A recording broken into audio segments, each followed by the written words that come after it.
And before we get started, I'd just like to remind you to silence your phones and also ask that you not take photos this evening during the keynote. And before I tell you a little bit about the tribunal and introduce Sandra Steingraber, I'd like to begin by acknowledging that Corvallis is located in the traditional territory of the Chipinahfu, or the Marys River Band of the Kalapuya. And after the Kalapuya Treaty in 1855, Kalapuya people were forcibly removed to what are now the Grand Ronde and Siletz reservations. Jan Michael Looking Wolf is an enrolled member of the Kalapuya Confederated Tribes of Grand Ronde, and he's also a world-renowned Native American flute player. When he heard about Sandra Steingraber's work and the tribunal, he offered to compose a song for this evening, along with Dana Reeson, who is a composer and musician and good friend of Spring Creek Project.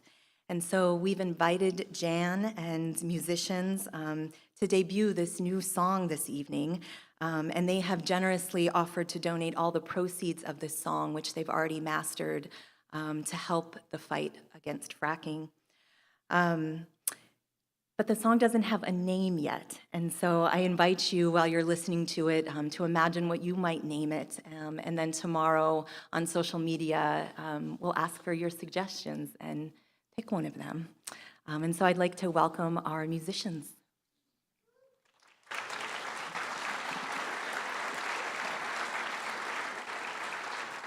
How's everybody doing?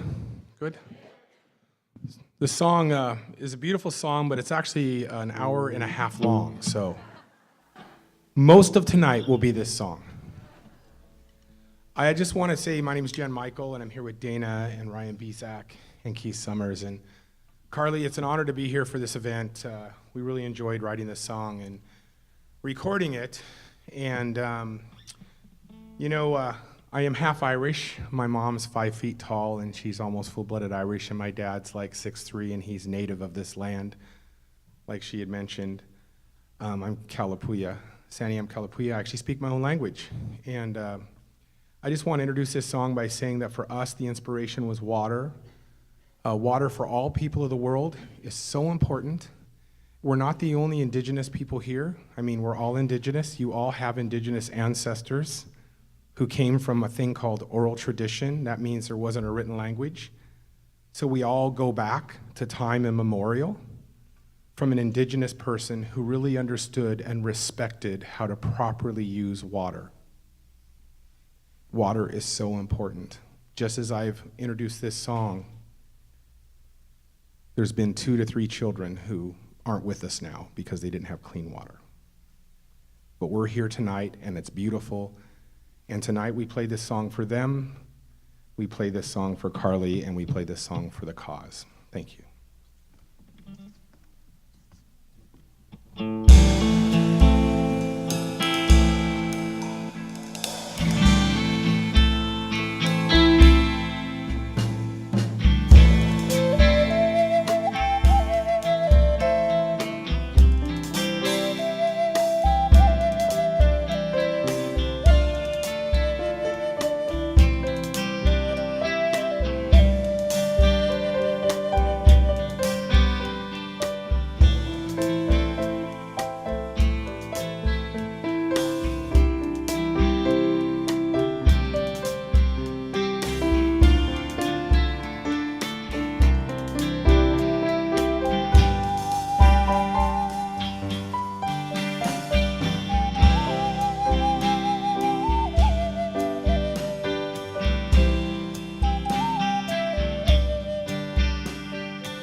When Dan and I were corresponding about that song, he wrote in an email, "Thank you for your commitment to Mother Earth and all who stand on her, swim in her waters, and fly in her sky." And I thought that was such a beautiful thank you, and I'd like to extend that same thank you to all of our musicians this evening.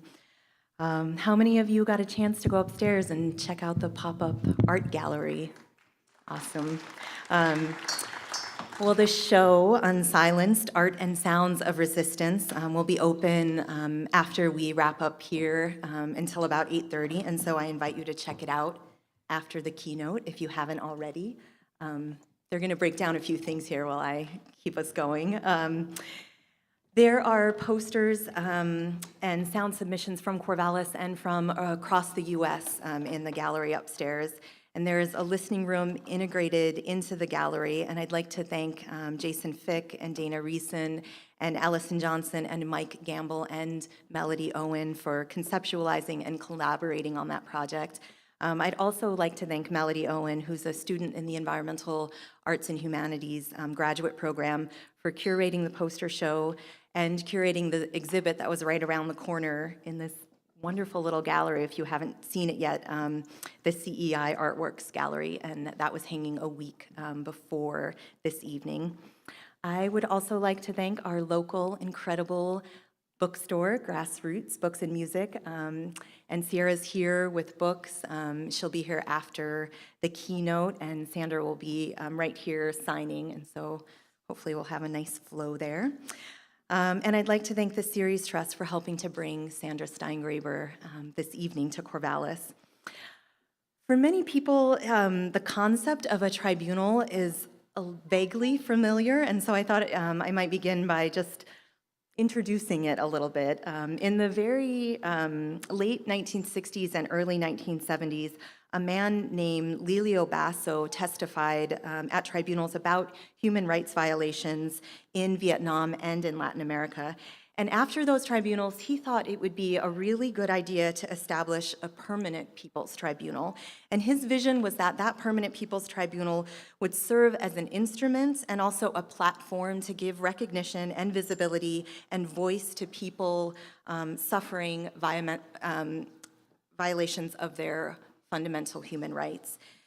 And so nearly 40 years later, the Permanent Peoples Tribunal, which is based in Rome, has held 44 sessions all over the world, most recently in London on Myanmar's crimes against the Rohingya and Kachin peoples. So anyone in the world can propose a session to the Permanent Peoples Tribunal, and that's exactly what a very small group of people did about 4 years ago. In early 2014, Tom Kearns and Anna Greer and Damian Short came together to petition the Permanent Peoples Tribunal to take on fracking and climate change. And that petition convinced the Permanent Peoples Tribunal that there were potentially grave violations of human rights happening because of fracking and climate change. And so they decided to devote the 45th tribunal to that topic. It's been a really busy couple years since then. 4 pre-tribunals were conducted, 2 in Ohio, 1 in Virginia, and 1 in Australia. More than 200 witnesses have testified. There have been 17 amicus briefs submitted by 14 attorneys and 20 non-governmental organizations in 7 countries on 5 continents. All of those people, in some way or another, are scheduled to testify and speak this week before a panel of 10 judges who are from 6 different countries. And this session of the tribunal is historic for a number of reasons. The Permanent Peoples Tribunal has had sessions on environmental issues in the past, including in Chernobyl, or about Chernobyl and Bhopal, but this is the first time that they're taking on an environmental issue that is as wide-reaching, that can affect every one of us who lives on Earth now and in the future. This session is also historic because it expands the scope of the Permanent Peoples Tribunal for the very first time to include arguments about the rights of nature in addition to the rights of humans. And for the first time, the entire tribunal is online, which is an inclusive format that the tribunal is excited to try out because it gives people from around the world the opportunity to testify and also to follow along. And so it's really been an honor for Spring Creek Project to co-organize the tribunal because it so closely aligns with our commitment to working on the most urgent and daunting environmental issues of our time. And the format is something new for Spring Creek Project, but at its core, the tribunal is about storytelling. The tribunal offers people from around the world the opportunity to tell their stories. It's courageous storytelling, and Spring Creek Project is really proud to support it. And so throughout the week, attorneys will take these courageous stories, and along with scientific findings, they're going to weave them into arguments that they're going to present before this international panel of judges that has been appointed by the Permanent Peoples Tribunal. And then after the tribunal, the judges are going to convene, probably for a few months, and write a judicial opinion about if and how fracking constitutes a breach of human rights. And that judicial opinion can then be used by people and communities around the world to change the conversation about fracking and climate change, and thus change the policies and laws and norms. And in this way, the tribunal offers an international stage for storytelling to be transformational, and that is exactly what Spring Creek Project is dedicated to doing, to telling stories that have the power to shift the trajectory of environmental devastation toward a future that's just and restorative for all living beings. And so throughout the week, each session of the tribunal is going to be available on Spring Creek Project's YouTube page and Facebook page. I also just learned that the Unitarian Universalist congregation is going to be showing a viewing of the tribunal, and so if you want to sit with folks and watch it, they're going to be open every day, and you're welcome there. Spring Creek Project has also been hosting a series of lectures called the Bedrock Lectures on Human Rights and Climate Change for the last 16 weeks leading up to the tribunal, and those are available on our website and YouTube page. If you'd like to learn more about Spring Creek Project, I invite you to join our mailing list in the lobby. Sandra Steingraber is often quoted for saying that we are all members of a great human orchestra, and it is now time to play the Save the World Symphony. You do not have to play a solo, but you have to know what your instrument is, what instrument you hold, and find your place in the score. And this evening and the tribunal are possible because so many people have found their place in the score. Over the last few years, dozens of people have volunteered thousands of hours behind the scenes to make this tribunal happen.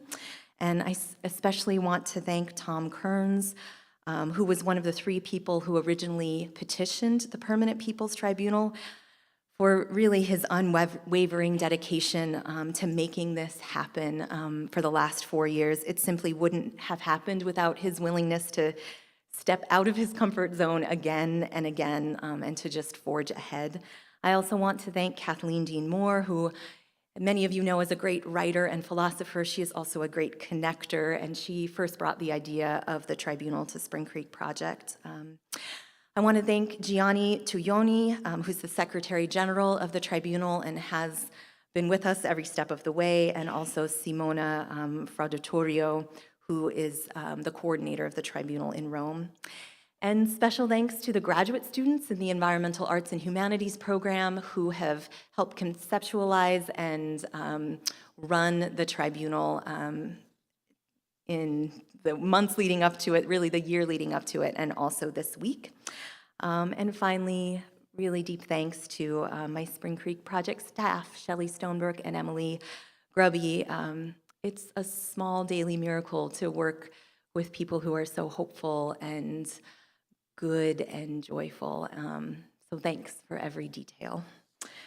Sandra Steingraber is really the perfect person to keynote the opening session of the tribunal because she has been a courageous storyteller for decades.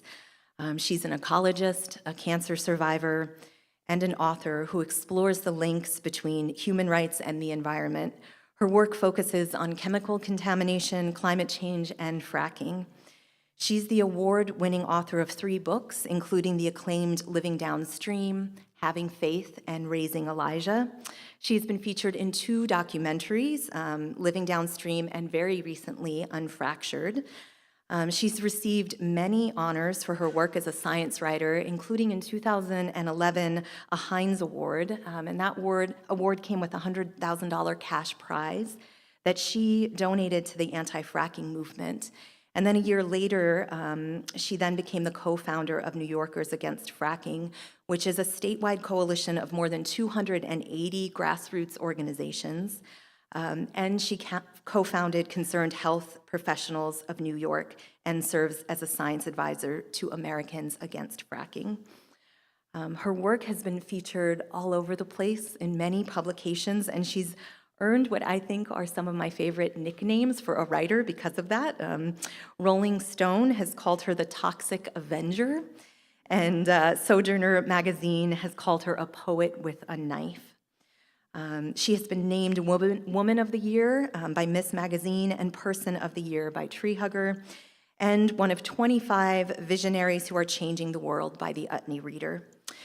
She's a recipient of the biennial Rachel Carson Leadership Award, and she recently edited the book Rachel Carson, Silent Spring, and Other Writings on the Environment, which is a really beautiful edition that was added to the Library of America this year. It just came out, but you'll want to check it out when you can. She is a contributing essayist and editor at Orion Magazine and a distinguished scholar in residence at Ithaca College in New York. So please join me in welcoming Sandra Steingraber.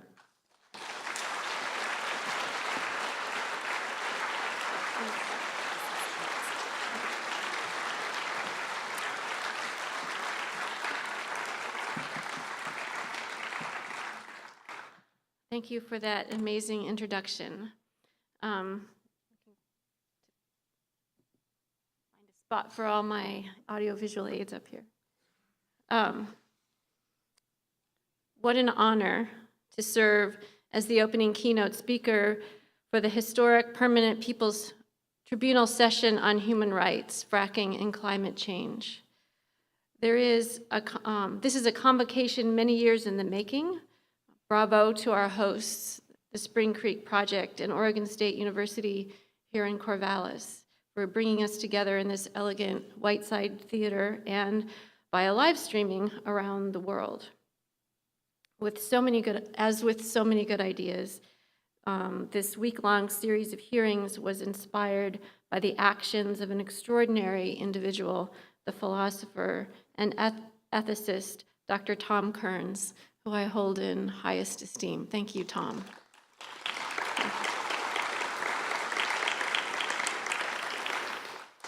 As you've heard, the Permanent Peoples Tribunal is an august international forum. Its origin story is as an investigation of human rights breaches during the war in Vietnam. Since then, its hearings have examined abridgments of human rights standards in Bhopal, India, in the Ukrainian city of Chernobyl, and most recently among the Rohingya and Kachin refugees of Myanmar. Today, we've begun an exploration into the potential human rights violation of a newish technology called unconventional high-volume hydraulic fracturing combined with horizontal drilling, so-called fracking for short. Fracking is what the industry calls it, and fracking is what the enemies of that industry both call it. Fracking is a technology developed at the end of the 20th century in sparsely populated western regions of the United States, using public money from taxpayers. In a line, fracking turns fresh water into a poisonous club to smash apart shale bedrock in order to extract otherwise unattainable bubbles of oil or natural gas, methane, trapped inside of that rock. Fracking has since spread east, west, north, and south, including to the densely populated regions of the Northeast where I live, and to Southern California, and to the breadbasket of Midwestern agricultural regions. The dramatic increase in fracking over the past decade in the United States has pushed oil and gas extraction operations into heavily populated areas. At least 6% of the US population, 17.6 million Americans, now live within a mile of an active oil or gas well. A number that includes 1.4 million children and 1.1 million elderly people. At least 8.6 million people are served by drinking water source located less than a mile from a well pad. These facts alone, along with emerging evidence revealing that fracking sites and associated fracking infrastructure are disproportionately sited in non-white, low-income, and indigenous communities, both in the United States and in countries like Argentina, Mexico, and Canada, where fracking has been exported, means that it is right and necessary to understand the potential for human exposures and accompanying adverse impacts, not only as an issue of public health, but fundamentally as an issue of human rights. My frame for this keynote tonight is the biologist Rachel Carson, whose 1962 book, Silent Spring, about the unintended consequences of pesticides like DDT, sparked a revolution in environmental consciousness and is rightly credited as a founding force of American environmentalism. It was the second great honor of my life this year to edit this new collection of Rachel Carson's environmentalist writings for Library of America, including Silent Spring, but also some never-before published letters and speeches.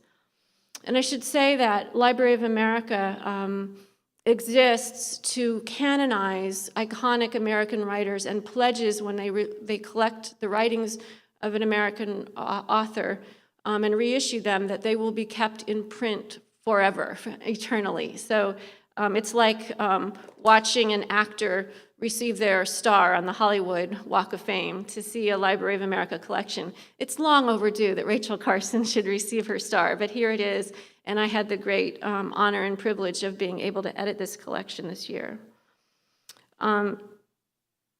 In these writings, in this book, Carson makes clear that the environmental crisis is first and foremost a crisis of human rights. And it's that element of her writing that I want to foreground and embrace for our purposes tonight. Carson writes, "If the Bill of Rights contains no guarantee that a citizen shall be secure against lethal poisons distributed by either private individuals or by public officials, it is surely only because our forefathers, despite their considerable wisdom and foresight, could conceive of no such problem." And she went on in lyrical descriptive prose to trace the invisible drift of pesticides from the atmosphere into our rivers, aquifers, breast milk, eggshells of songbirds, and into, finally, the subcellular machinery of our own bodies, creating genetic injuries and blazing trails for cancer, birth defects, and altered development. Her panoramic language that takes us from crop dusters into groundwater and into the nucleus of cells is an artistic exploration in which language becomes a cinematic camera, showing us the connections in the natural world that are otherwise invisible to us.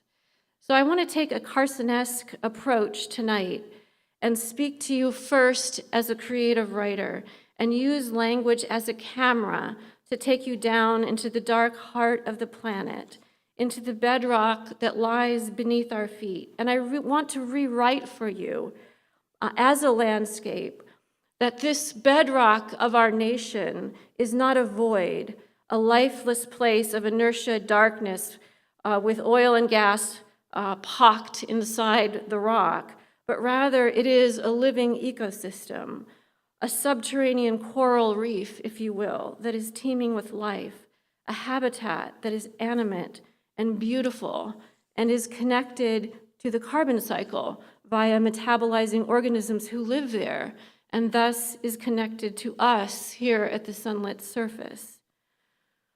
Rachel Carson reminds us that wars waged against the web of life will sooner or later transform the cells of our own bodies into battlefields.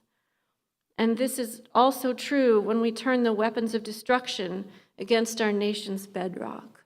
So let's begin here. 400 million years ago, shallow seas overlay parts of the North American continent. One of them was in the part of the world that I live in the Northeast, and the shallow ocean extended from approximately where the Catskill mountain range now is, all the way to the middle of Ohio. And I, who live in the Finger Lakes region of upstate New York, would have lived along its northern banks of this sea. The southern reach went all the way into West Virginia. The ocean floor became a graveyard of the organisms who lived here. And remember, 400 million years ago was before fur, before backbones, before 3- and 4-chambered hearts, before breasts, before eyeballs, before fins and flippers. So the organisms we're talking about who lived here were sea lilies, squid, diatoms, and plankton. And when they died, they fell to the bottom of the sea, and that ocean began to fill with silt because it was surrounded by mountains, and as the mountains eroded, they turned into dust. And dust changes its name when it falls into water, and then we call it silt. Mountains are full of entire periodic charts of elements. So as these mountain ranges eroded, the elements drifted with the silt into the bottom of the ocean. These are things like barium, strontium, uranium, lead, mercury. And so these elements became part of the floor of these shallow seas. So the organisms died, and they fell to the ground, to the bottom of the ocean by gravity. But because the Earth's atmosphere wasn't as oxygenated 400 million years ago as it is now, there were not yet land plants. The organisms didn't have enough oxygen to completely decompose, so instead they turned into bubbles of methane, which is carbon with 4 hydrogens, or a heavier hydrocarbon molecule, something that we would call petroleum or oil. And so not just across the Northeast, but also in North Dakota, in California, in Oklahoma, and Texas. These similar oceans existed at similar times, and these phenomenon went on. So eventually then these corpses were covered over by the silt that fell upon them, and they were buried. And eventually then the whole ocean floor petrified and turned from silt into shale. And these organisms were then trapped as bubbles of oil or natural gas inside the rock itself. And they've stayed there like that for 400 million years. Those hydrocarbon bubbles of oil and gas are the quarry of fracking. But these ancient ocean floors that became our shale bedrock are not just a graveyard. They're also a living ecosystem. They're inhabited by living organisms now. Some are bacteria, but many others occupy an ancient domain of life called archaea. And these organisms feed on the hydrocarbons that are down there. They also, some of them feed on radioactive decay. They're strange. They have, some of them, arsenic instead of phosphorus in their DNA. And now I'm just going to speak to my fellow biologists in the room, and the rest of you can kind of float with this for a minute. They lack electron transport systems, which is very unusual for organisms. We don't see that in living things who live here on the Earth's surface. And the way they can avoid oxidative stress without an electron transport system is that they actually send electrons out into the surrounding rock. They're organized into colonies in order to do this. And they use nanowires to send across themselves large number of electrons, and thus they alter the rock and change it from one element to another. So I want to pause here for a minute and make a kind of theological or philosophical query. What I'm saying is that the biologic is the creator of the abiotic. These organisms are down there a mile below our feet, making rock, altering it and reshaping it and turning it into something else. And altogether, geologists believe that these deep life organisms by a biomass actually exceed the biomass of living things here on the sunlit surface of our planet. That's why I say we need to think of our bedrock as a kind of subterranean coral reef, another world down there that we may not know much about, but whose destruction and poisoning may have consequences for us. So fracking uses water, 2 to 20 million gallons per frac job, and sends it down into that shale by drilling straight down into it and then turning the drill bit sideways and tunneling like a robotic mole for another mile or more. And first we send down explosives into that tunnel to start fracturing the shale. But what really widens those cracks is water. So fresh drinking water is then sent down the hole. Water is not compressible under high pressure. And you can imagine what kind of pressures are required, because the lithostatic pressure of the earth pressing down on the shale a mile or more of substrate above the shale bedrock has to, in order to blow that up down there, water has to be under immense amounts of pressure. And if it were only water that was used as the agent for fracking, it wouldn't work, because as soon as you release the pressure to let the gas flow out, all of the fractures that you create, you turn the bedrock into shards at this point. They would all close up again as the weight of the earth presses down upon them. So instead, sand is added to fracking fluid, and not just any kind of sand, but silica sand, because the grains of silica sand are shaped in such a way that they resist crushing under immense pressure. So really, the water is used to create the fractures, but also to shoot the sand grains into the cracks created. And like tiny doorstops, they hold open those spaces so the bubble of oil or gas can then escape and go up the borehole after the pressure is released. But in order to get sand down the hole and around the bend without settling out and clogging the pipe, you need to thicken that water with gelling agents to move the sand around the bend and shoot it into the cracks. So gelling agents are added to fracking fluid, along with things like friction reducers and anti-scaling agents. But those living organisms, those bacteria and those archaea that are down there at that depth, will feed on those gelling agents, and they'll grow inside the pipes and interfere with the flow of gas. And so powerful biocides are added, like glutaraldehyde, to fracking fluid, which is why it's so toxic, because we have to engage in a mass extermination campaign, an underground pesticide spraying program of the bedrock, in order for fracking to work. And some of the water that's used to liberate the bubbles of oil and gas remain trapped within the fractured zone, and as such has now been permanently removed from the hydrologic cycle, forever entombed among the fractured shards. And I want to pause here a moment and ask another philosophical question about humans making water disappear. We've never done that before, to actually remove water from the hydrologic cycle, groundwater that is the mother of rivers, that flow to the sea, that evaporate into clouds, that fall as rain or snow and rise again as mist and fog. We've never done that before.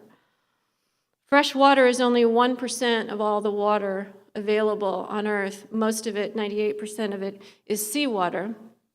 2% of the Earth's water is fresh water, and half of that is frozen at the poles. So that leaves only 1% of water to be part of the living cycle, of which we are all 65% water by weight. So by weight, we are 2/3 raindrops. And so what does it mean that we're making water disappear in a time of a climate crisis when lack of availability of fresh water is getting more insecure? The water used to fracture shale will never again flow as a river, never again rise as mist, never again rise as sap, never become nectar, attracting bees, never again blood plasma or breast milk or tears or cerebral spinal fluid or the breath of our exhaled lungs on a cold winter day, or never the snowflakes on that day. Some of the water travels back up to the surface. That's called flowback fluid. And it contains not only the chemical additives that were used to turn the water into fracking fluid, but also it now contains brine, heavy metals, radioactive elements, all those things that were deposited by the eroding of ancient mountain ranges that are now inside the shale. Toxic elements that wouldn't hurt anyone as long as they're trapped down below, but now we're going to bring them up to the surface. The result is a massive amount of poisonous liquid waste, and we have a problem with no solution because no technology exists to turn fracking waste back into drinkable water. Its safe containment is for eternity.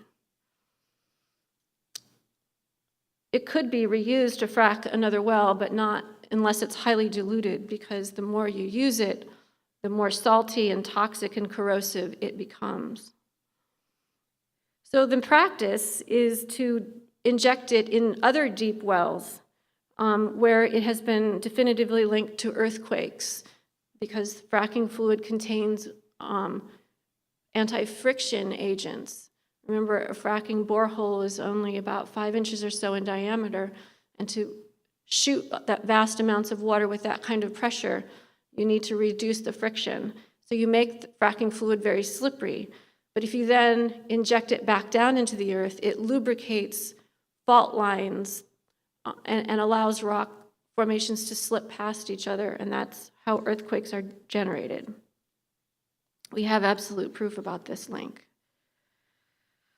So this raises to me another ethical question about generational inequity. How is it right that this generation of people alive now can liquidate the bedrock and enjoy the profits from the oil and gas that we blow the bedrock up to extract, and then produce toxic waste which must be curated eternally by our children and grandchildren who will receive none of the profits? But I want to widen the lens now and take an even bigger view of fracking, because it really doesn't start with the drill bit screwing into the ground. It starts in the upper Midwest with the mining of frack sand. Frack sand mining has now become the #1 export of the state of Wisconsin, more than cheese. So Wisconsin is exporting itself, and it's changing its landscape to do that. The coulees and hills and bluff of Wisconsin are disappearing. They're made of sandstone, and that sandstone is made of grains of silica sand that are in high demand for fracking. So you have all these frack sand mining operations going on in Minnesota and Iowa and Wisconsin and in my part of the world in downstate Illinois, where I grew up. Silica sand makes silica dust, and silica dust, like asbestos, is linked to lung cancer. It's also linked to silicosis. So although the people in the upper Midwest live far from the fracking fields, their bedrock is being extracted and blown apart to be carted off to the place in the world where I now live, to be shoved into the ground, to hold open the cracks in the destroyed bedrock of the Northeast, or taken to the fracking fields in the Bakken Shale of North Dakota or Colorado. And then where does the gas go or the oil go after it comes out of the ground? Well, there is a massive amount of infrastructure involved to take that oil and gas from the point of its extraction to wherever the burner tip is. And that takes the form of pipelines and compressor stations and hundreds of underground and above ground gas and oil storage facilities. And here in the Northwest, LNG facilities, where natural gas through the energy-intensive process of cryogenics is super chilled, so it can be loaded onto tankers and taken to places where pipelines can't run, such as across the ocean. And of course, the story doesn't end there, because methane leaks at every step of this process. From the moment the drill bit goes into the ground and contacts the shale, methane is pouring out of the hole. It pours out of the valves of every single pipeline, of every single compressor station along the way. And the result is that methane is being loaded into the atmosphere. Methane, 86 times more powerful than carbon dioxide at being able to trap heat in our atmosphere. More methane leaks from fracking operations than we previously appreciated, which means natural gas via fracking is not any cleaner for the climate than coal, and it may be worse. Methane emissions are 20 to 60% higher than previously thought. The ongoing surge in methane levels are now driving climate impacts, and the sharp uptick in global methane levels since 2006 is largely attributable to fossil fuel extraction processes, notably fracking. So let's pause here for a minute and consider these molecules of methane in the atmosphere and remind ourselves that carbon, when we talk about decarbonizing and loading the atmosphere with carbon, carbon is not the first name for carbon dioxide. Carbon comes in two flavors, carbon dioxide and methane. And these are two naturally occurring components of our Earth that actually make life on Earth possible. So let's just pause for a moment and consider that. So methane comes from dead things. Carbon dioxide is our exhaled breath of all living things. And both of these molecules have the ability, when struck by thermal radiation, which is heat, to vibrate. So when methane and carbon dioxide are in our atmosphere, and then the Earth's surface turns away from the sun at night, the light from the sun, the light energy entirely vanishes. But the heat energy does not entirely vanish. If it did, it would be like the Disney movie Frozen. Our oceans would turn into ice rinks every night. Our blood plasma would freeze stiff. That doesn't happen because two molecules, methane and CO2, when the sun's heat energy bounces off the surface of the Earth and bounces back into the atmosphere and encounters a molecule of CO2 or methane, those molecules begin to vibrate. And their vibration traps the heat. That's what we mean when we say it's a greenhouse heat-trapping gas. So these vibrational molecules, all dancing all night long up in the sky, prevent us from dying every night. So the living, the exhaled breath, and the dead, the living and the dead conspire together to make life possible on Earth. So good that we have greenhouse gases. And by the way, of the two molecules, CO2 lasts longer in our atmosphere than methane. Methane is more potent at trapping heat, but it will fall apart after about a decade, whereas CO2 goes on trapping heat for a century, which means your exhaled breath will outlive you. You will be dead and gone, but your breathing, your whole lifetime of breathing, has changed the chemistry of the atmosphere, and those molecules of your exhaled breath, representing all the things you did to metabolize all your life, will go on trapping heat for the people and all the living organisms, all of our relatives, to come after us. And of course, you know, through the miracle of photosynthesis, that some of that CO2 will be taken out of the atmosphere by our friends, the plants, who take them through their stomata of their leaves, remember that in 7th grade, the stomata, and combine them with sunlight and water from the earth up through the roots, and through the miracle of photosynthesis, spin that into sugar and form the beginning of the food chain. So for all of the Earth's history, that photosynthesis and the exhaled breath of all the animals have existed in a kind of balance. But 150 years ago, when we exhumed the cemeteries of Devonian animals and plants in this unholy trinity of fossil fuels, oil, coal, and gas, and we lit those bodies on fire in crematoria that we call power plants.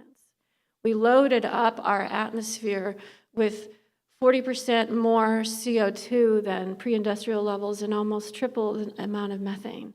So now at night, we have many more dancing, vibrating molecules, and it's like a blanket that we can't kick off.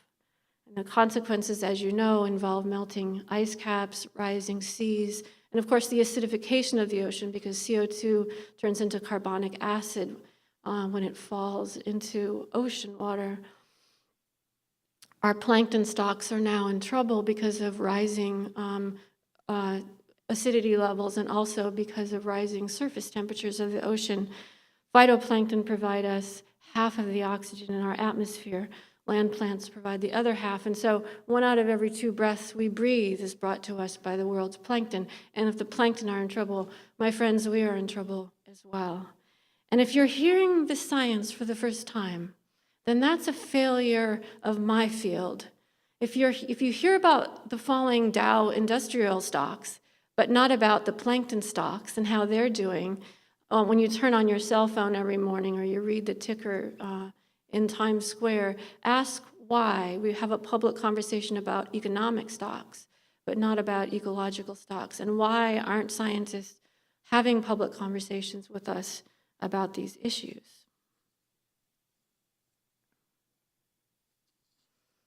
So I've talked to you now as a creative writer, and that was my best attempt to use language to create a visual picture for you, both down in this landscape that no one has seen, not even the frackers who are destroying it, and up in the upper reaches of our atmosphere where gases trap heat for us.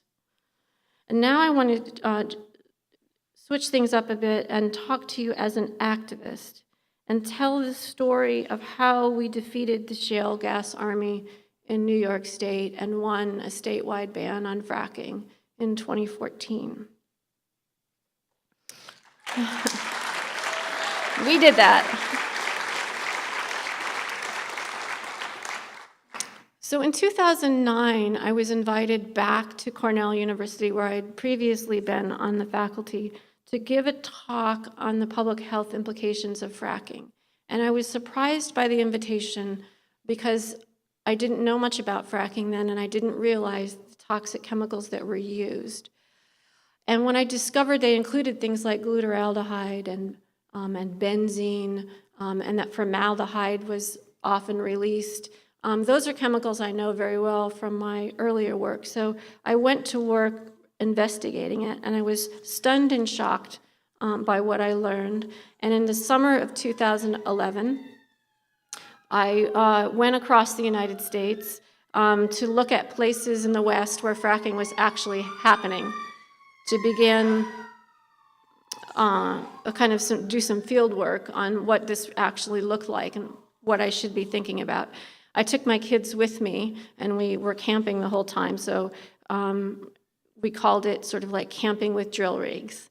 And it was when I was in Utah interviewing people in the Red Rock community of Utah about proposed fracking operations that I got 2 phone calls.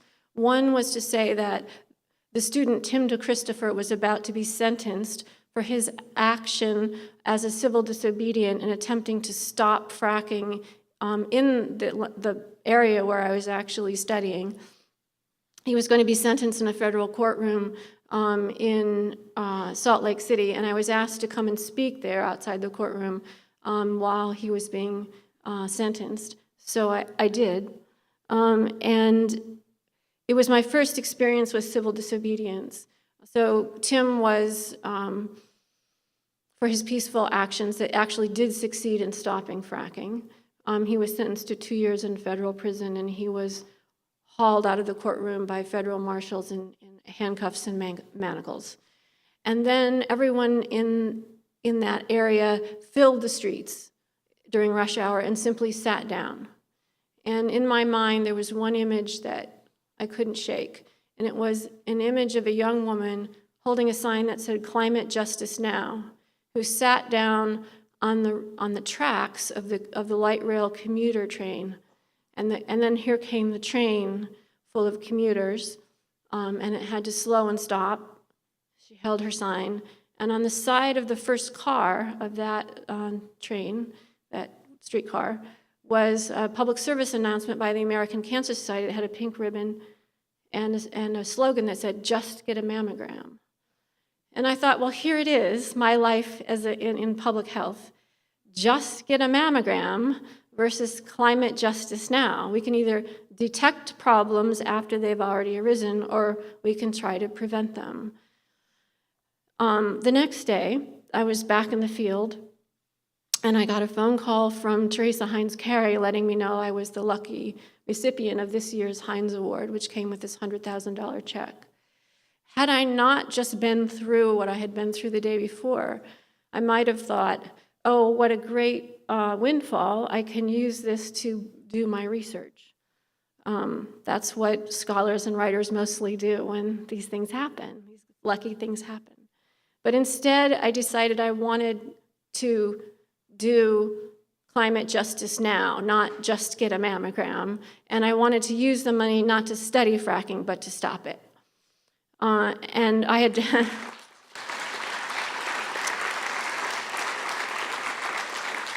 I had just heard Tim DeChristopher say to a judge, I'm not asking for mercy, I'm asking you to join us.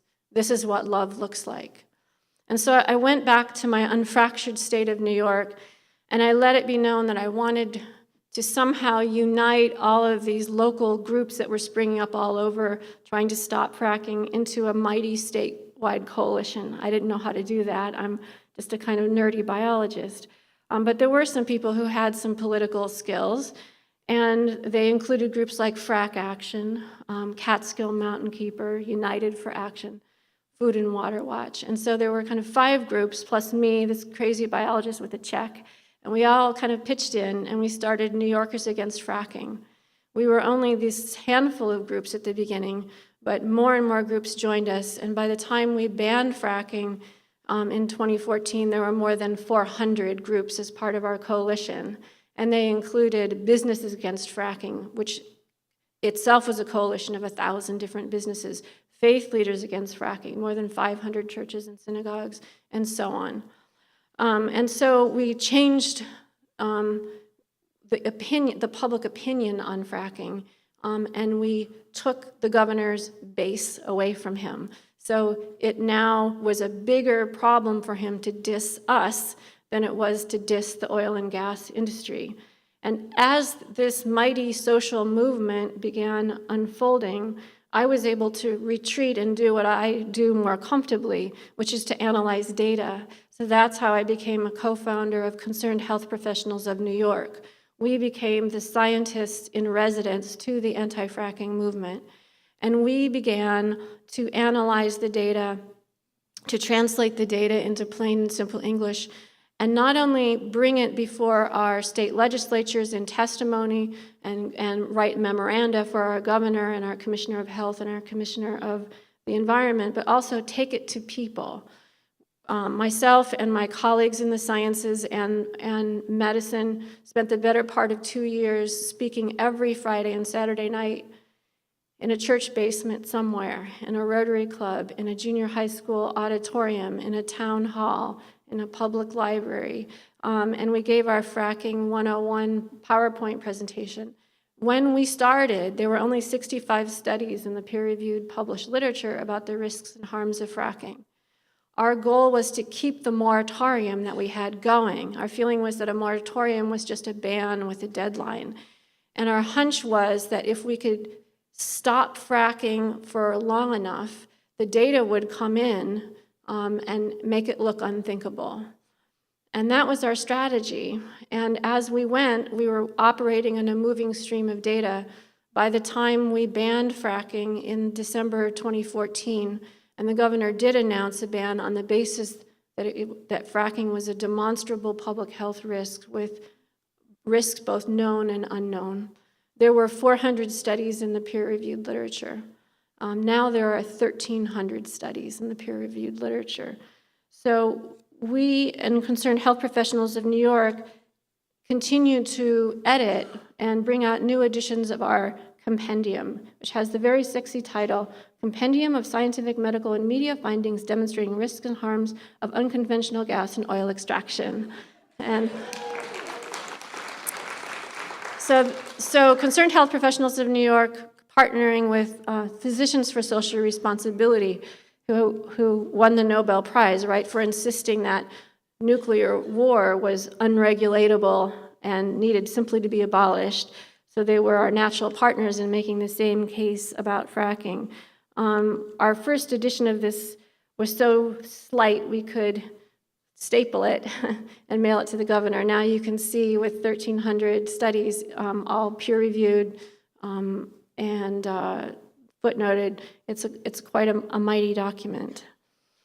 And now we keep bringing out these editions every year to help other states and other nations provide them good data for their own fight. But I guess I want to close this part of my talk off by saying, yes, science won a ban on fracking in New York State, but science alone did not win. If science alone could make good public policy, we would have solved the climate crisis and we would all be using solar power now, right? We had good science on climate at least 20 years ago, if not before. But science together with activism was our winning combination. Activism and social change created the ability for science to speak so that the governor could announce that yes, science, that the science on fracking was troubling. There were public health risks, and this became the way forward for our state.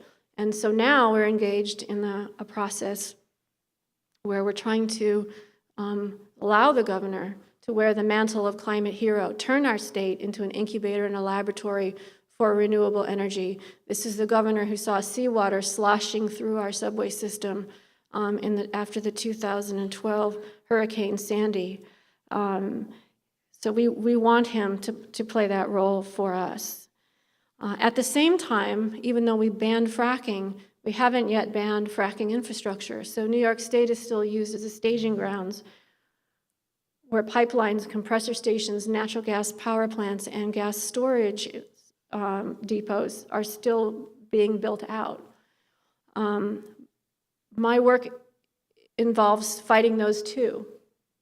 And when we fought against the gas storage facility that took over the salt caverns underneath Seneca Lake, which is where I live and a source of drinking water for 100,000 people.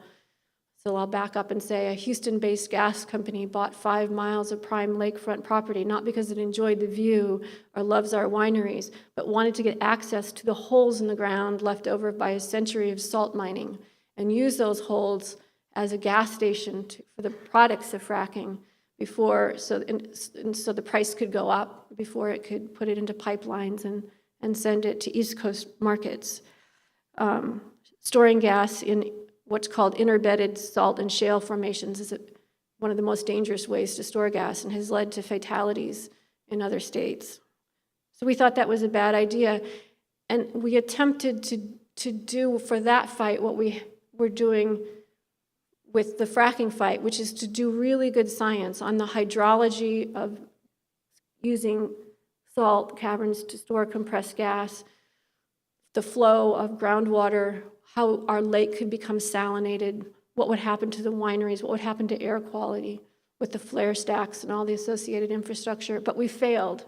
In this case, the decider was not our state, but rather the Federal Energy Regulatory Commission, who simply said, after all of our testimony and all the work that we had done, we're simply not looking at that, and went ahead and approved the project. So then began a civil disobedience campaign. I decided if you wouldn't listen to my data as a biologist, then you'll listen to my mother's body. I gave birth just down the road from this facility, and my son goes to summer camp not far away, and there's no good evacuation plan. So I'll place my mother's body in between the truck with the drill head and the place where the truck with the drill head wants to go on the driveway of this facility. Over 2.5 years, 650 people felt the same. So we had 650 arrests, and then the company decided to cancel its gas storage expansion plans.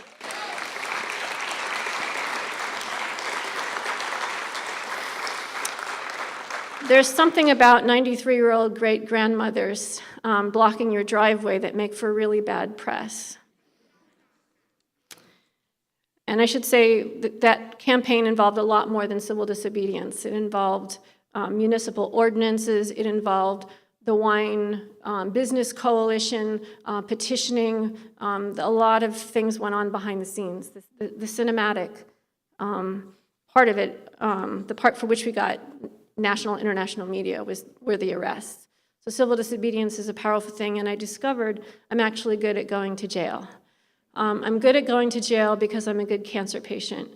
I know how to lie in an MRI machine motionless for 30 minutes. I know how to lie in bed with a heparin lock and an IV drip with a backless blue cotton gown. I know how to push the IV drip down the hallway holding the back of my blue cotton gown shut with the other hand. And thus, I'm good at shuffling up a set of stairs with ankle manacles and handcuffs. I'm good at being in a cell where the lights are on all night and the food is terrible because it's just like being in a hospital. A hospital has a call button, but they never answer it anyway. Jail cells don't, but what's the difference, right? Probably the most relaxing 2 weeks I've ever spent. So I want to ask you, what would you go to jail for? Would you go to jail for water? To protect water, would you do that? Question for your discernment. Now, lastly, I want to speak to you as a scientist. I've spoken to you as a writer. I've spoken to you as an activist. And now I want to just tell you some of the science of fracking and give you a flavor of this compendium of ours, which has been submitted, by the way, as a testimony for the Fracking Tribunal. And here is how we talk about fracking in this document of ours. Emerging trend number 1. Growing evidence shows that regulations are simply not capable of preventing harm.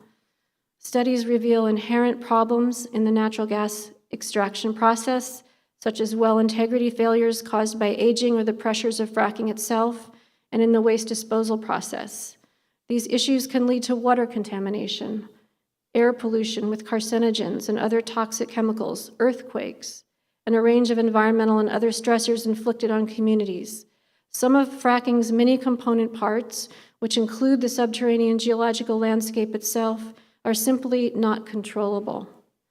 Compounding the innate unpredictability of the fracking process, the number of wells and their attendant infrastructure continue to proliferate, creating burgeoning cumulative impacts. The size of individual wells keeps growing, with the horizontal portions of a single well now exceeding as far as 2 miles or more underground.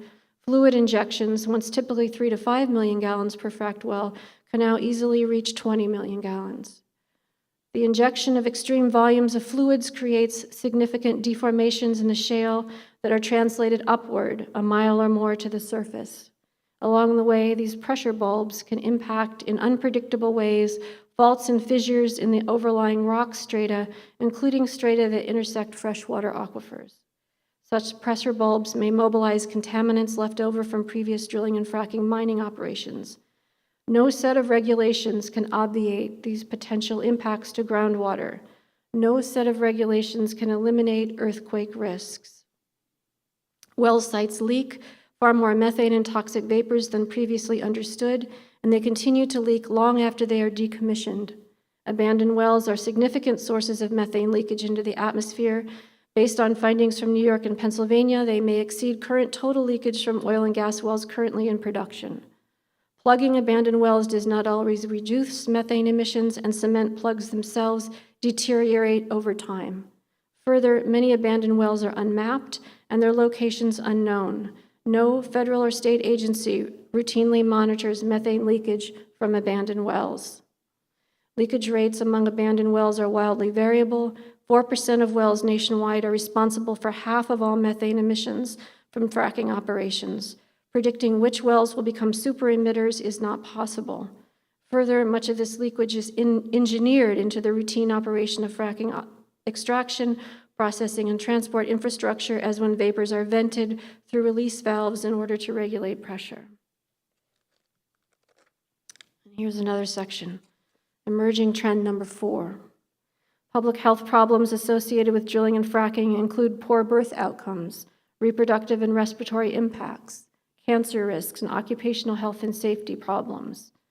Studies of mothers living near oil and gas extraction operation consistently find impairments to infant health, including elevated risks for low birth weight and preterm birth. A 2017 study that examined birth certificates for 1.1 million infants born in Pennsylvania found poorer indicators of infant health and significantly lower birth weights among babies born to mothers living near fracking sites. A 2015 study found a 40% increase in the risk of preterm birth among infants born to mothers who live nearby drilling sites. A 2014 Colorado study found elevated incidence of neural tube defects and congenital heart defects. New studies in Texas and Colorado found associations with infant deaths, high-risk pregnancies, and low birth weight. A 2017 pilot study in British Columbia found elevated levels of muconic acid, a marker of benzene exposure in the urine of pregnant women living near fracking sites. An emerging body of evidence from both human and animal studies shows harm to fertility and reproductive success from exposure to oil and gas operations, at least some of which may be linked to dozens of known endocrine-disrupting chemicals used in hydraulic fracturing. A 2017 Colorado study found higher incidence of leukemia among children and young adults living in areas dense with oil and gas wells, while a Yale University research team reported that carcinogens involved in fracking operations had the potential to contaminate both air and water in nearby communities in ways that may increase the risk of childhood leukemia. The Yale team identified 55 known or possible carcinogens that may be released into the air and water from fracking operations. Of these, 20 are linked to leukemia. Other documented adverse health indicators among residents living near drilling and fracking operations variously include exacerbation of asthma, increased risks of hospitalization, ambulance runs, emergency room visits, self-reported respiratory problems and rashes, motor vehicle fatalities, trauma, drug abuse, and gonorrhea. Pennsylvania residents with the highest exposure to active fracked gas wells were nearly twice as likely to experience a combination of migraine headache, chronic nasal and sinus symptoms, and severe fatigue. And it goes on. So I've spoken to you as a scientist, as an activist, and as a writer. And to close us out, I'm going to do a kind of multimedia presentation, and I'm going to go backwards, starting with science, and then activism, and then end with poetry. For all those listening around the world who may be on the front lines, we hope they're useful to you. So now I'm going to show you, that was me as a scientist. Now I'm going to show you the trailer for a new documentary film called Unfractured, which just won a big award, by the way, as the best documentary in a film festival in Dallas, Texas, EarthX, which is actually, interestingly, partly sponsored by the oil and gas industry. And so I think I'm impressed with the independent-mindedness of the jurors. And the money received by the filmmaker prompted her to turn around and donate the prize money to frontline communities fighting fracking so that they can bring the film to their communities for free. So she's doing 50 free screenings with this. And this documentary film tells the story of how we won the fracking fight in New York State. And it's told through my eyes as just one person in a large opera of people. So I'm the kind of through line of the story. And during the time we were fighting fracking, my husband suffered a series of strokes and is now disabled. I went to jail, and then there were our 2 children. So I was torn in a million pieces. And at the same time, I also traveled to Romania, where a small, impoverished community along the Moldovan border was fighting Chevron with all their hearts. And then I was also a civil disobedient at Seneca Lake. And I want to say that this film kind of braids together 3 stories: the story of fracking in New York, the story of the uprising in Romania, the story of civil disobedience at Seneca Lake, and in all 3 cases, David beats Goliath, and they end in victory for the people. So it's a film with a happy ending. Okay, now I'm ready to show you Unfractured. Steingraber, and I am Unfractured.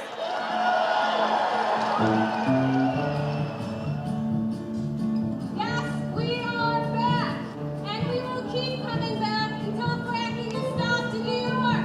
We won't stop until Governor Cuomo protects our health and our environment. This morning, I said goodbye to my sweetheart in room 438 of the Medical Center. I'm here today speaking for both of us.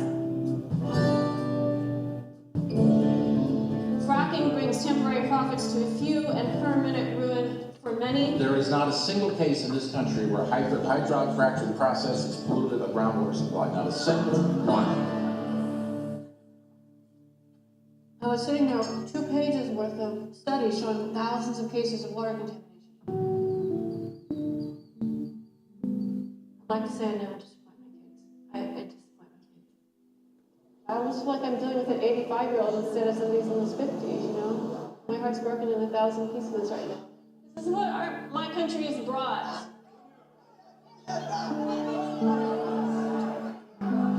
You know, the antidote to despair and cynicism is to fight with your whole heart.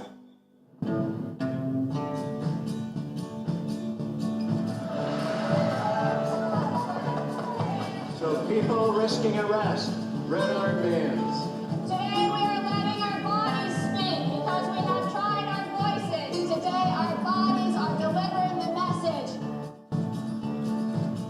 If we need to fill these jails with our bodies to stop this plant, we are ready to take that tactic.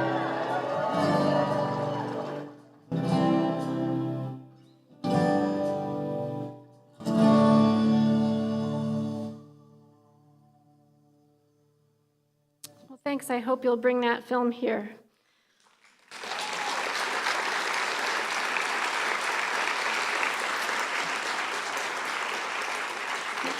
And now I'm going to let poetry have the last word in honor of the amazing music we heard and the art that exists. I like to say biology and poetry are both about the mystery of being alive. Biology likes to solve the mystery. Poetry simply says, behold. And Kathleen Dean Moore, this is for you, whose writing I've learned so much from. It's a poem for the Marcellus. Marcellus is the name of my bedrock that I live above. And Marcellus, by the way, it was named Marcellus because Marcellus is a Roman warrior who got too overconfident and was actually run through by a spear on his own battlefield. And Marcellus also became, for Shakespeare, a character in Hamlet. He's the one that says there's something rotten in the state of Denmark. That's his line. There's also a line in here from Shakespeare, from Julius Caesar. Oh, pardon me, thou bleeding piece of earth, that I am meek and gentle with these butchers. That's iambic pentameter, but the rest of it's written in hip-hop rhythm. Marcellus below us, Marcellus below us, Marcellus, tell us, who are you?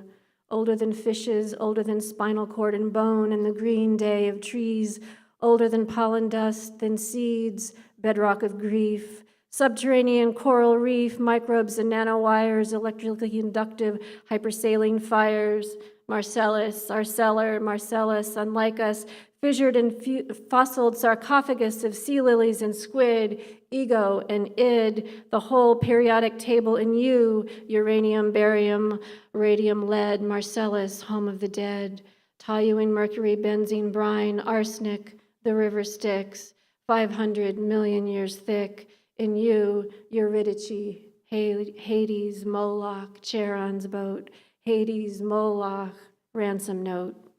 Marcellus deserved the name given him who waged war and gained fame for the sacking of Syracuse or the Battle of Gaul, only to lose to an enemy and fall at home, no exit plan. Some say your success was embellished. General Marcellus, tell us, who called you the sword of Rome? Saudi Arabia below our feet, a prolific monster, says Wall Street, a sure thing, a shale, place your bet. Marcellus, a minor character who guides Hamlet away from his father's ghost. Here, sign this lease and let's make the most of it. Enter now Mark Antony, breaking bread with Bobby Kennedy. Jealous? et tu, Marcellus. Oh, pardon me, thou bleeding piece of earth, that I am meek and gentle with these butchers. Hades, Moloch, Charon's boat. Oh, pardon me, thou bleeding piece of Hades, Moloch, ransom note, piece of earth, that I am meek and gentle with these butchers. Marcellus, who are we? Drill, syringe, Derrick vein, two junkies argue. How many carbon atoms can dance on the head of a pin? Marcellus, quick, tell us. I hear the trucks, they're not far. The plan is to reduce you to rubble. There is no Hubble telescope for you, no 24-hour spill cam for us. Are you a box inscribed with the name Pandora, or a scroll on which is written the names of us all? Holy the rock, and the fissure, and the salt, and the diatoms fall. Holy the unfractured, holy the wall between you and us, Marcellus. Holy the cave, holy the soluble, holy the hall. Holy the unmapped and abandoned well. Hell, I know you're down there. Mom always said, don't blow up the basement. Hades, Moloch, Charon's boat. Hades, Moloch, ransom note. Let me love you from a long way up. Holy the water, holy the cup.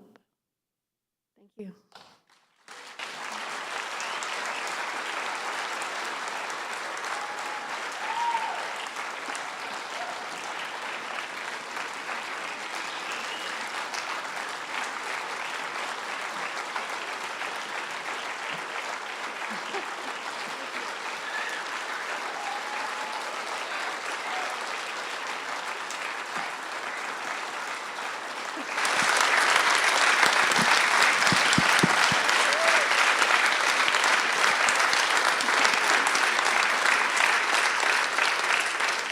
You guys know how to clap, thank you. So I've been given the high sign for a few comments and questions, and I can't see you very well. Is there a way to put the house lights up a bit? Yep, if we can get the house lights up, and I have a mic. If you'd like to raise your hand, I can come to you if you have a question. Thank you, and thank you for a wonderful evening and that incredible, incredible gift you've given all of us tonight. My name is Allison Miller. I'm the sister of Tony Flagg. He's the CEO for United Grain, which is a wheat company right out of Vancouver, and it's owned by the Japanese, and they grow wheat in the Northwest, and they have a rail car system that is all their own. And one day my brother called me and says, oh, I'm so excited. I wrote a contract with the fracking company, allowing them to use our grain cars to haul their fracking sand when we're not hauling grain. Were you aware of that? No. I was floored. No, I didn't know that. Wow. Thank you. I mean, fracking turns things inside out, not just our bedrock, right? I mean, I can tell you that in 2011, when I went through Texas, at the beginning of my study on fracking, there was a terrible heat wave and a drought that summer. It was 109 degrees as I drove through the Panhandle. And there were tracking trucks full of water going to the fracking sites, even as the rest of the landscape they were driving through looked like a moonscape of cracked earth with like dead cattle. And people had handwritten signs in their front yards that said, I need water, you haul, I pay. And yet there was still water to take to the fracking sites. So I think the reprioritization that fracking has brought, no grain, but sand. We're dying from lack of water, but there's water to blow apart the bedrock. This is part of the human rights issue, the abrogation that is fracking. Thank you for telling us that. What else?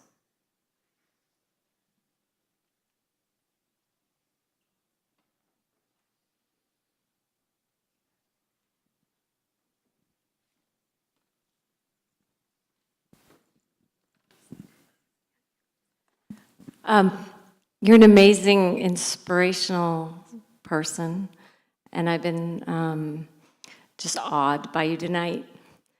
And as I'm listening to you talk about fracking, I work on nuclear history, so I see a lot of resonance between what you're saying about contamination, and I'm wondering if you connect the contamination that we're seeing today? Does it start with nuclear weapons? That allowing of radiation, that allowing of contamination, it seems to have expanded and expanded from that point.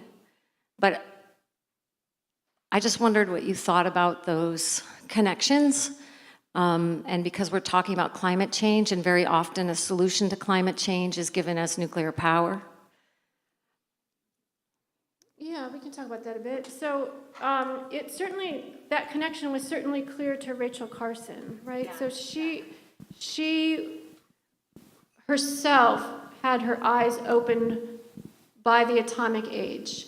And the way it was opened is that it was a new idea in the 1950s that you could detonate an above-ground nuclear device 3 time zones away, and then the radioactive strontium in baby teeth shed by children a few months later in the East Coast would go up. Right?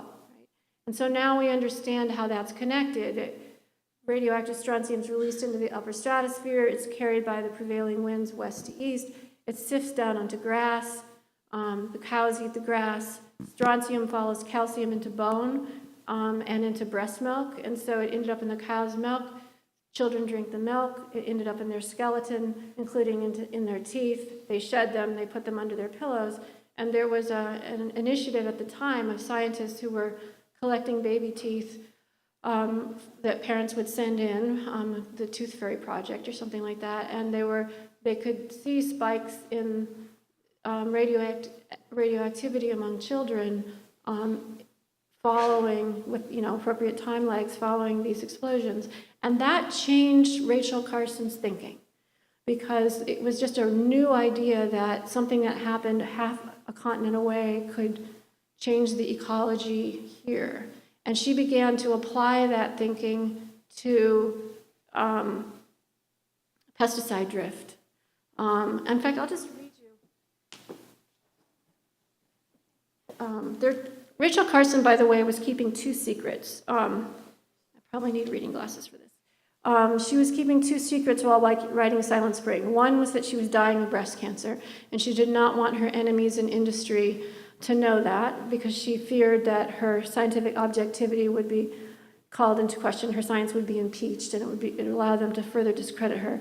And the other secret was that she loved a woman whose name was Dorothy Freeman, and they wrote love letters back and forth to each other. And Rachel tried out her ideas on Dorothy.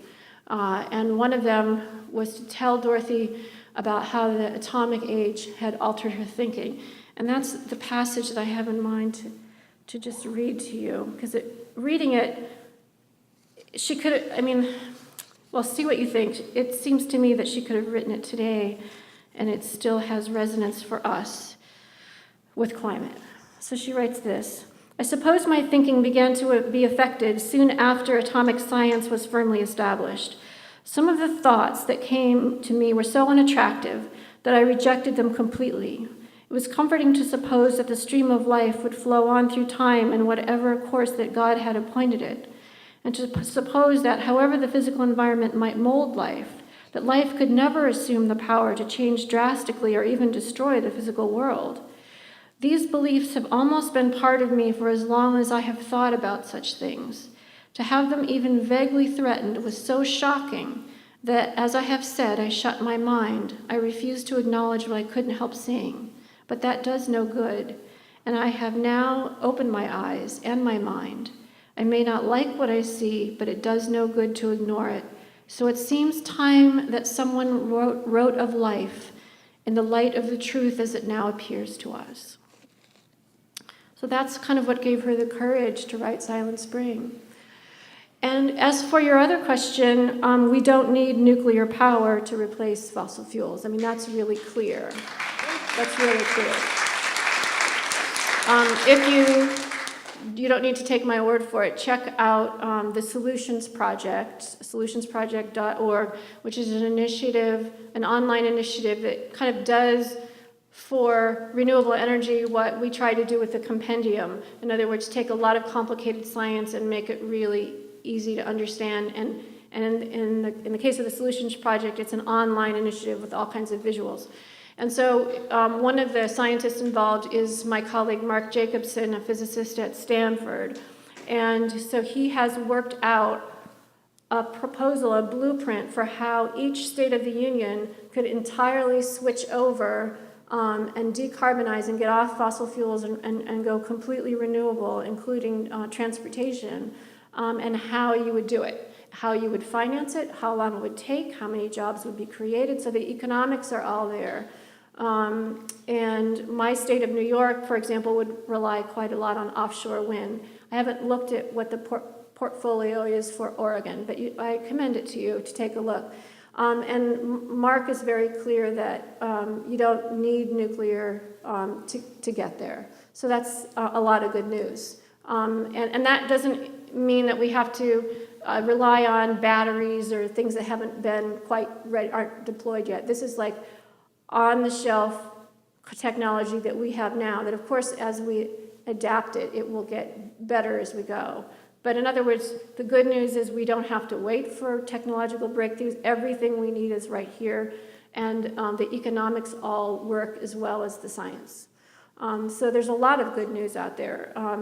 And so it's our job, it's our life's work as the adults who happen to be alive at this moment in history where we have about 10 years to get off of carbon before we hit those runaway tipping points. And then no matter what we do, you know, it's a runaway train. Then it becomes a real tragedy. But we're not in that doom place yet. So if we're not in it, then it's ethically our responsibility to make sure we don't, you know, the canoe doesn't go off the edge of the cliff. And so we have to paddle as fast as we can. So again, I invite you all to think about what you would go to jail for, what other skill sets do you have that you can apply to this great historical moment where we are going to divorce our economy from its current ruinous dependency on fossil fuels. And I mean, the fossil fuel party is over. It's just that those guys aren't leaving the stage, right? They're not going to self-deport. And so we have to get very creative at pushing them off and ushering the renewable energy in. And I think there are many kind of ideas for how to do this, but the Solutions Project is as good as any place to start. If you're new to this, I would just Google that and see what you think. Thank you, Sandra, and thanks for everyone for coming this evening. Sandra's going to be here up front to sign books, and Sierra's going to be at that table from Grassroots to sell books. The show is still upstairs for a little bit, so I invite you to check out the pop-up gallery if you haven't done that. Thanks for coming, everyone, and thank you. You're welcome.